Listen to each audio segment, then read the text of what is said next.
Então, boa noite, pessoal. Nós vamos continuar agora falando das contas de resultado. São aquelas, que a gente vai registrar as despesas e as receitas. Então, nós vimos as contas patrimoniais, aquelas que estão no balanço patrimonial, aquelas que os saldos continuam, permanecem e vão sendo alterados na medida em que a gente registra as transações da empresa. Então, as contas de resultado também é onde a gente vai acumular as despesas, as receitas, para apurar o resultado no final de um determinado exercício. Pode ser no mês, pode ser no trimestre, semestre, no ano. A gente quer saber o que está acontecendo com a empresa. Então, as movimentações do patrimônio, as transações, nós vamos sempre registrar em contas de resultado quando afetarem o patrimônio líquido, a riqueza dos sócios. Então, se elas são despesas, a gente vai ter sempre ela com saldos devedores. Quando elas forem receitas, vão ter sempre o saldo credor.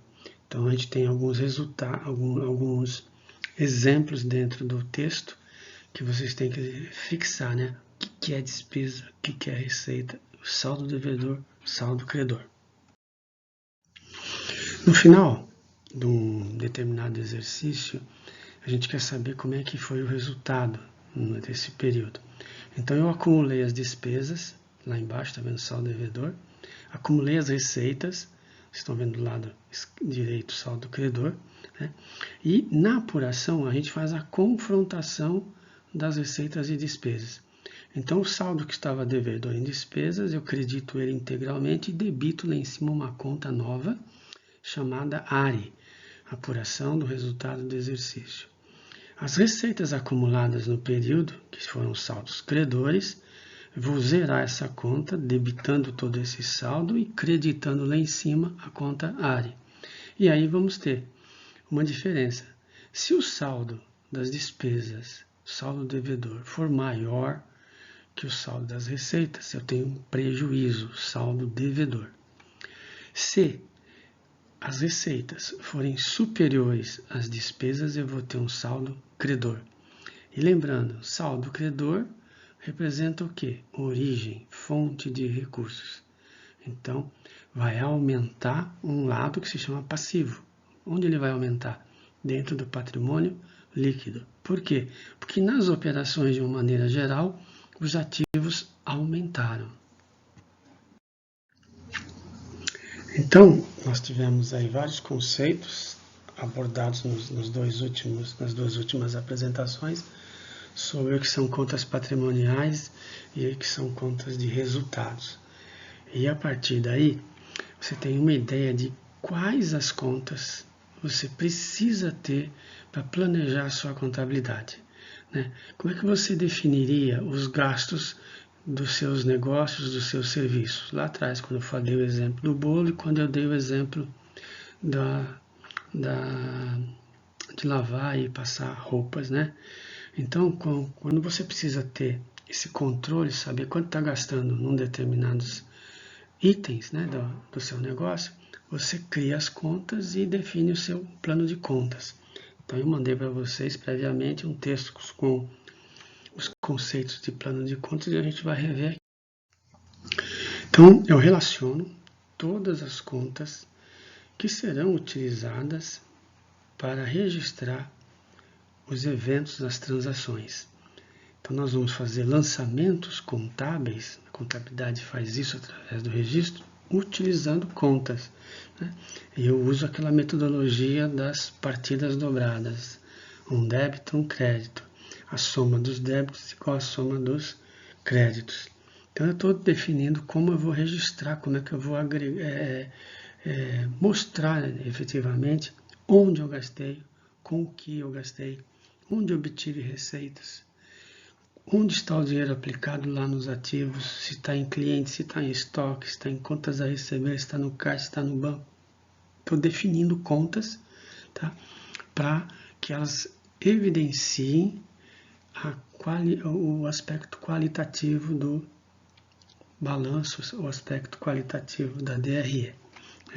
Então, todas as empresas estudam o que elas vão gastar, o que elas vão fazer, o que ela tem de bens, o que ela vai ter de dívidas, e elabora então o seu plano de contas. O contador faz isso a partir do que a empresa vai fazer, as operações, se ela vai ser uma indústria, se ela vai ser um comércio, se ela vai ser uma prestadora de serviços, e imagina junto com os sócios os eventos que vão ocorrer e o que eles querem ser registrados. Eles querem saber quanto vai gastar de telefone, eles querem saber quanto vai gastar de energia, eles querem saber os estoques segregados ou querem estar tudo junto, eles querem que a conta de clientes seja analítica, vai abrir uma conta para cada cliente, uma conta para cada fornecedor. Então são as definições que são feitas pelos gestores para saber no final lá qual a informação que eu preciso. Então quanto mais analítica, vai dar mais trabalho, mais número de contas vão existir. A relação custo-benefício é que tem que ser avaliada, Então, a gente elabora esse plano de contas, mas é lógico que na medida em que vão ocorrendo as transações, alguns eventos não estavam previstos, alguns gastos ou outras receitas, então tem que ter espaço para a inserção de outras contas para justamente poder evidenciar o evento. Vamos lembrar lá, contas, o que é? Um agrupamento de fatos da mesma natureza. Então a gente cria as contas para que lá dentro sejam registrados aquele fato, sejam registrados os eventos que alteram o patrimônio. Eu tenho que saber o que está acontecendo.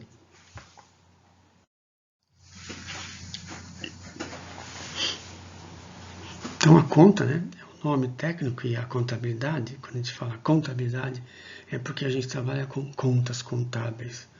Não é fazer conta, é classificar os eventos, dar nome aos elementos que estão no patrimônio, aos itens do patrimônio, identificar claramente o que é bem, direito, obrigação e como se constitui o patrimônio líquido.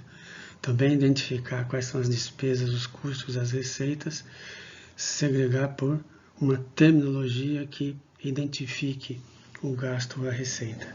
A ideia nessa classificação é que a gente possa sempre ter a visualização da situação patrimonial e, evidentemente, tirar conclusões de como é a gestão da empresa.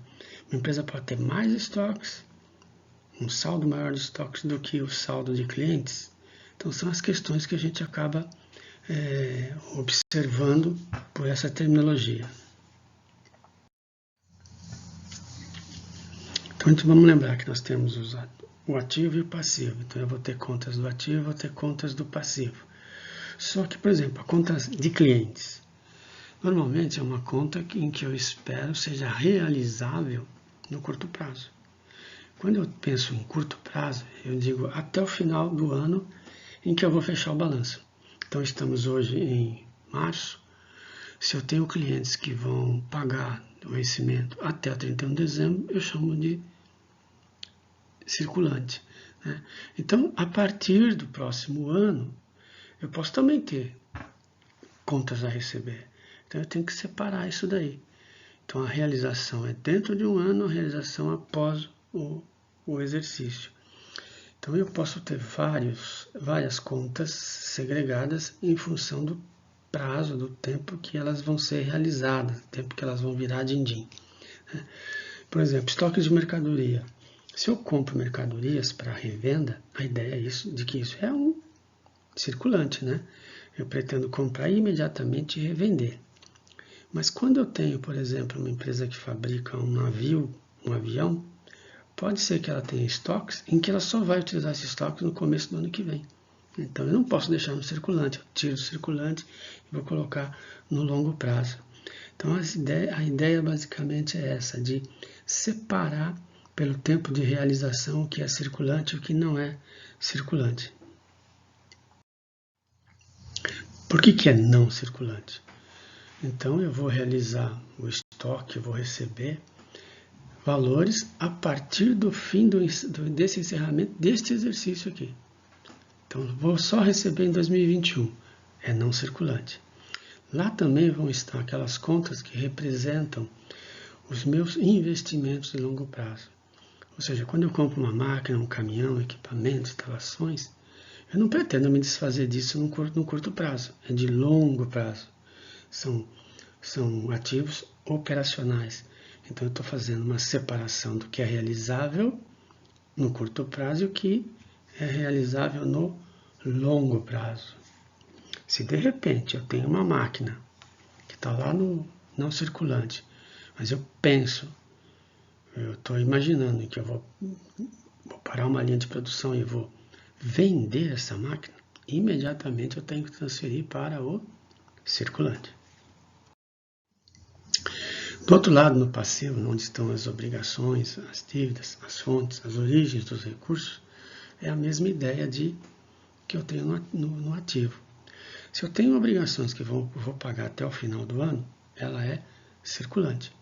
Se eu tenho obrigações que eu vou pagar só no ano seguinte, é não circulante. Então, essas classificações vão impactar no índice de liquidez da empresa. Eu sei quanto eu tenho circulante dos dois lados e verifico se eles são compatíveis. E, evidentemente, isso também dá uma informação para os gestores de qual é a solvência da empresa. E lá do outro lado do passivo, para completar o passivo, eu tenho o patrimônio líquido, que é quando o capital da empresa é formado, os sócios acreditam no negócio e estipulam um capital social. Esse dinheiro entra na empresa, no caixa, e vai ser utilizado ao longo do tempo. Esse capital social, ele pode ser aumentado ao longo dos períodos seguintes. Como? Na medida que tiver lucro e ele não for dividido, ele não for distribuído, eu formo uma reserva. Então, eu formo reservas, diversos tipos de reservas. Eu tenho, por exemplo, a reserva legal, que é uma obrigação das sociedades anônimas para socorrer, para proteger os acionistas minoritários. Eu tenho reservas estatutárias, pode ser que no nosso contrato social, o estatuto, diga, olha, 10% do lucro anual vai ficar lá para a gente ter outras destinações, como, por exemplo, aumentar o capital. Ou para contingências. Eu acredito que o ano que vem vamos ter prejuízo, então vamos guardar dinheiro. Ou acredito que o mercado vai melhorar e a gente deve reinvestir na empresa, então eu faço a reserva para investimentos. Existem mais duas contas aí no PL, que é ajuste de avaliação patrimonial em ações em tesouraria, que são operações especiais dentro da empresa. Tá? Eventualmente, eu posso fazer uma correção de valores do ativo, em que eu vou aumentar o ativo. Se eu aumento o ativo, mas não estou aumentando o passivo, porque o valor daquele bem lá tem uma possibilidade de venda por um preço maior do que estava registrado na contabilidade. Então, eu estou fazendo um ajuste na avaliação desse meu patrimônio. Não é uma dívida. Então, o que é? Receita. Mas ela não é realizável, eu não vendi, não é operação. Então, eu criei essa conta aí dentro do patrimônio líquido para mostrar, olha, a valorização que aumentou lá no ativo é esta aqui que está no patrimônio líquido. Então, quando houver a venda, a baixa desse ativo, eu vou utilizar essa conta em contrapartida. Ações em tesouraria, quando uma empresa resolve comprar as próprias ações no mercado, desde que ela avise com antecedência, publicidade, com autorização da CVM, ela pode eventualmente ir lá e comprar as ações dos sócios que estão no mercado e podem revendê-la para ela. Ela pode, inclusive, no futuro, revender. Ou seja, pode ser uma jogada de comprar por um preço e vender por um preço mais alto e ter algum lucro com as próprias ações.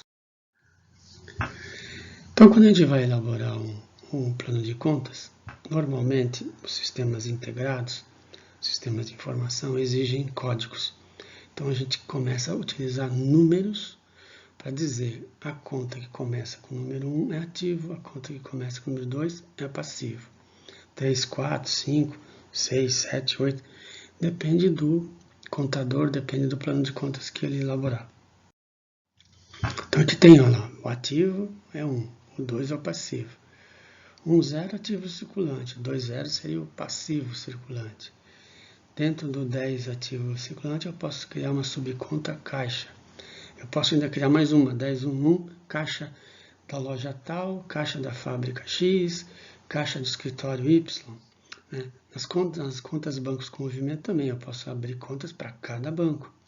Clientes eu posso fazer um total, um sintético, como eu posso fazer por clientes.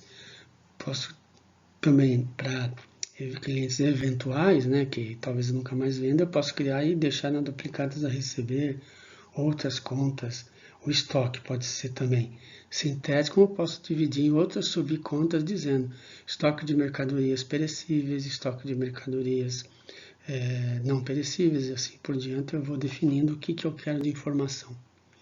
Já no ativo não circulante, então eu tenho 10 ativos circulantes, 11 ativos não circulantes. E vou do 11 e vou fazendo as divisões também. Vejo que eu criei mais um grau de contas aí. E assim sucessivamente. Cada empresa estuda como ela deve fazer. Igualzinho, passivo, a mesma coisa, tá? Eu posso segregar as contas, eu posso colocar fornecedores de uma forma sintética, ou posso colocar individualmente cada fornecedor.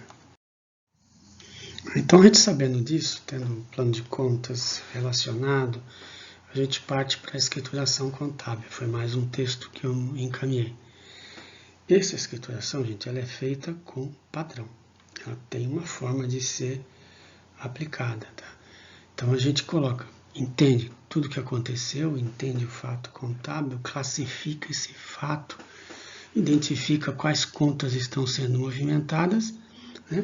Elabora um lançamento contábil e registra esse lançamento numa ordem cronológica, segue essa ordem cronológica, a gente coloca números nesses lançamentos, a gente identifica quais são as contas a débito, quais são as contas a crédito, os valores envolvidos, um resumo, um histórico, por que eu estou fazendo aquele tipo de lançamento. Então, quando vocês olharem lá no texto de escrituração contábil, eu tenho alguns exemplos de lançamentos e de como foi feito o registro nos livros.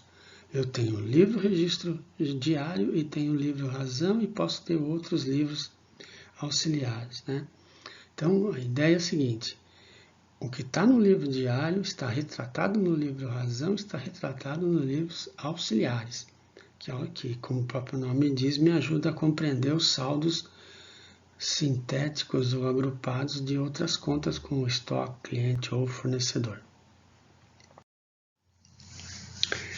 Esse método de registro, de fazer lançamento, ele é chamado de partida dobrada, né? Porque todo débito tem um crédito. Quem inventou isso aí foram os indianos, os árabes aproveitaram e o Frei Luca Pacioli colocou isso no papel através do seu tratado de Suma e Contabilidade, lá em século XIV. Né?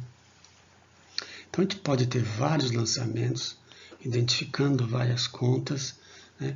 O que é imprescindível? Como a gente olha para o balanço, a gente vê que os saldos de ativo e passivo são iguais. Por quê? Porque os lançamentos são iguais, débito e crédito. Essa convenção de débito e crédito é uma técnica de registro, né? Então se convencionou o que aumenta e o que diminui as contas, o que aumenta ou diminui as contas do ativo, do passivo e do patrimônio líquido. Tá? E quando a gente olha todos esses registros, né, a soma disso, tendo sido feito da mesma forma, nós vamos ter sempre o balanço igual, balanceado. O débito, então, é a ideia, diferentemente do que o que o leigo pensa, né, que débito é devedor, é uma dívida. Não é isso. Débito vem do latim debis, devido a mim, pertence a mim. E o credo vem do latim credo, credere, confiança, né?